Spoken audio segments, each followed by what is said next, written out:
The number one challenge I hear over and over from my community and tidying clients is the feeling of overwhelm and how this feeling stops them from making any real progress or change when it comes to tidying up their homes. Hi, I'm Sandy, professional organizer and educator, sharing tips and resources on getting organized within the home. Let's say you've been living in a cluttered space for some time and you start to feel frustration about your situation, yet you're not really motivated to take any real action.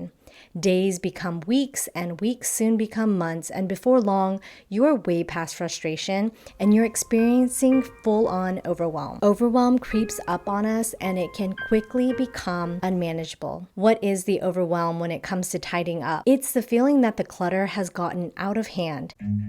Run.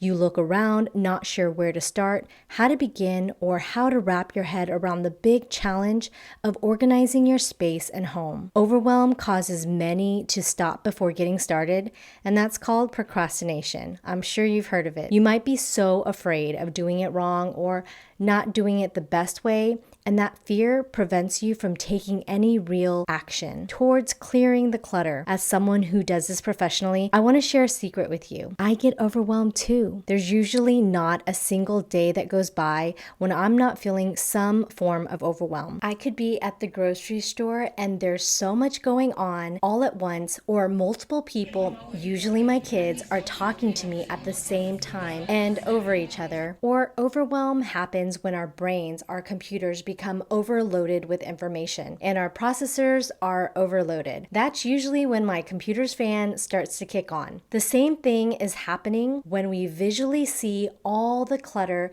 before us in our homes. It's information overload, which makes so much sense because our eyes are forced to bounce from clutter to clutter throughout the space, rather than letting our gaze freely glide throughout the home. Over the years, I've come to learn the steps I need to take in order to move past a state of freeze and overwhelm and into motion, which brings clarity for me. The solution is really simple. It really is. The solution is to simplify, and we do this by choosing one thing. This is extremely effective because I'm just simplifying the situation, and I give my computer only one program to run. The added benefit is that the one thing then becomes one action. When that one action is complete and I feel so good about checking that off my list, I then move on to the next thing. I'm what you call a messy cook. I love to cook, but it's absolutely looking like a war zone in the kitchen after I'm done.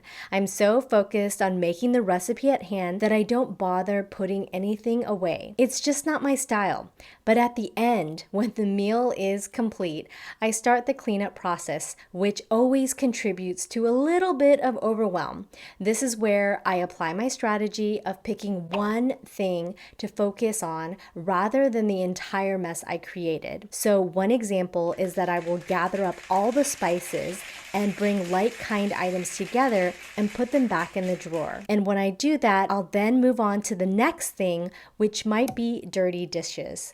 This continues on until all the similar tasks are complete. By doing this, I reduce the overwhelm and I simplify the process so that my brain can handle the task at hand. When it comes to tidying up a cluttered space, you want to apply the same strategy. Pick just one thing, one subcategory of items that you know you can gather up, and then tackle it by either decluttering the items or putting the items back in right where they belong. And if they don't have a spot, no problem. We'll create one. I can help you with that in another video. I have a free resource I created to help you with tidying up your space. By broad categories, I break down decluttering your home into mini categories so that the overwhelming task of organizing is simplified. You can grab the free checklist linked in the description. If you made it this far, please consider giving me a thumbs up and subscribe to my channel if you found this information useful.